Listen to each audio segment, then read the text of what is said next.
Assalamualaikum warahmatullahi wabarakatuh. Apa kabar anak-anak? Semoga semuanya dalam keadaan sehat ya. Alhamdulillah pada hari ini kita masuk pada subtema 2, yaitu tentang kewajiban dan hakku di sekolah. Masih di tema 4, yaitu kewajiban dan hakku. Nah, sebelum kita mulai pembelajaran hari ini, marilah kita bersama-sama membuka pembelajaran hari ini dengan bacaan basmalah. Bismillahirrohmanirrohim. Kewajiban dan hakku di sekolah. Sekolah adalah tempat anak-anak belajar. Sekolah tempat anak-anak belajar agar mendapat banyak pengetahuan. Di sekolah, anak-anak bertemu dengan ibu guru yang selalu ramah. Guru adalah orang yang selalu mendidik dan membimbing anak-anak. Anak-anak juga bertemu banyak teman. Mereka saling menghargai dan menghormati. Mereka melaksanakan kewajiban dan hak dengan penuh semangat. Apa yang harus dilakukan agar kita senang di sekolah? Nah, semua itu akan kita bahas, akan kita pelajari di subtema 2 ini. Menemukan kalimat saran dalam teks. Mari kita bersama-sama membaca teks yang berjudul Rahasia Anak Pintar. Setiap anak di kelasmu pintar dan baik hati. Ada anak yang pintar olahraga atau menari. Ada juga yang pintar matematika atau bahasa. Ada yang pintar menyanyi atau berteman dengan semua orang. Apakah kamu dapat pintar tanpa berusaha? Semua anak ingin pintar, tetapi belum tahu caranya. Jika ingin pintar, inilah rahasianya. Dengarkan saat guru menjelaskan, kerjakan tugas-tugas tepat waktu, banyaklah membaca dan berlatih, jangan mudah menyerah, bertanyalah kepada gurumu, atur juga waktu belajarmu dengan baik, selain itu bertemanlah dengan banyak orang.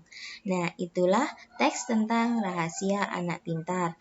Dari teks itu kita bisa menemukan mana yang termasuk kalimat penyelesaian dan kalimat masalah. Ya, yang termasuk dalam kalimat masalah yaitu apa? Cara mengetahui agar menjadi anak pintar.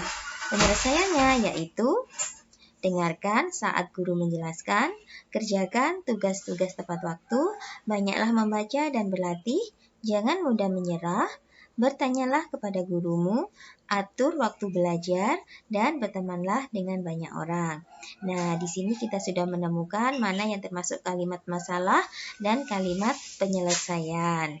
Dari kalimat penyelesaian itu, kita bisa membuat kalimat saran. Ya, sebaiknya dengarkan gurumu saat menjelaskan. Kerjakan tugas-tugas tepat waktu dan seterusnya tadi, ya. Menyampaikan kalimat saran dengan lisan. Dari teks Sekolah yang Indah dan Rapi. Yang kedua adalah menyampaikan kalimat saran secara lisan. Perhatikan teks berikut. Sekolah yang indah dan rapi. Setiap siswa wajib menjaga sekolahnya agar indah dan rapi. Di dalamnya ada banyak pohon yang terawat. Pohon-pohon membuat udara segar dan sejuk. Sekolah yang indah dan rapi membuat siswa semangat belajar. Akan tetapi banyak sekolah yang belum indah dan rapi. Semua siswa harus bekerja sama agar sekolahnya indah dan rapi. Pohon-pohon yang ada harus dirawat bersama. Siswa harus dapat membuat taman kelas. Kelas juga harus bersih dan rapi. Meja guru harus tertata rapi. Papan tulis harus selalu bersih. Kursi-kursi dan meja juga tidak boleh ada coretan. Nah, itulah teks tentang sekolah yang indah dan rapi. Dari teks itu, kita bisa menyampaikan kalimat saran secara lisan. Mana yang termasuk kalimat saran? Ayo kita cari bersama-sama ya. Di sini, setelah kita membacanya tadi, kita bisa menemukan kalimat masalah. Masalahnya yaitu banyak sekolah yang belum indah dan rapi. Dari sini, kita bisa menemukan kalimat saran. Ya, meskipun di sini ada kalimat penyelesaian, bisa kita rubah dalam kalimat saran, yaitu sebaiknya siswa harus membuat taman kelas. Sebaiknya kelas harus bersih dan rapi. Sebaiknya meja guru harus tertata rapi dan papan tulis harus selalu bersih. Juga hendaknya kursi dan meja juga tidak boleh ada coretan. Nah, itulah kalimat saran dan kita bisa menyampaikannya secara lisan. Agar dalam menyampaikan kalimat saran bisa kita lakukan dengan benar dan tepat, maka perhatikan langkah-langkah berikut. Pahami terlebih dahulu masalah yang terjadi. Pikirkan penyelesaian masalah yang paling tepat. Awali kalimatmu menggunakan kata sebaiknya, seharusnya, hendaknya, baiknya, ada baiknya, atau usahakan. Ucapkan kalimat saranmu dengan jelas dan sikap yang santun. Itulah langkah-langkah dalam menyampaikan kalimat saran secara lisan, agar kalimat saran kita dapat diterima oleh orang lain. Perhatikan teks berikut. Kegiatan saat jam istirahat. Hari ini udara sangat cerah. Pada saat jam istirahat, anak-anak semua berada di luar kelas. Mereka bermain dan berbincang-bincang. Sebagian anak-anak ada yang jajan di kantin. Dayu dan teman-temannya juga berada di luar kelas. Mereka melihat daun berserakan di halaman. Mereka memunguti daun sambil berbincang. Daun-daun tersebut dimasukkan dalam tong sampah. Mereka memasukkan ke tong sampah organik. Sampah daun dapat diolah menjadi pupuk. Dayu senang melihat halaman bersih kembali. Semua warga sekolah sebaiknya ikut menjaga kerapian dan keindahan.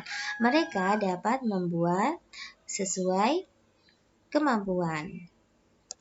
Nah, itulah teks tentang kegiatan saat jam istirahat. Dari sini kita bisa menemukan kalimat saran. Mana?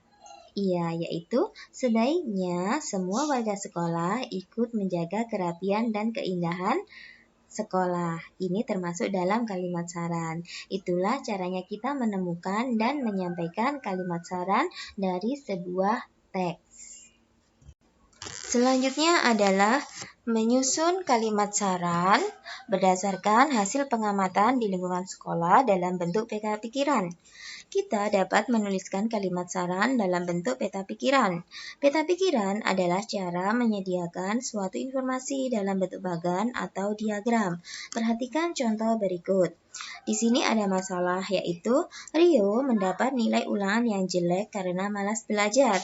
Maka kalimat sarannya adalah seharusnya Rio rajin belajar agar mendapat nilai yang bagus.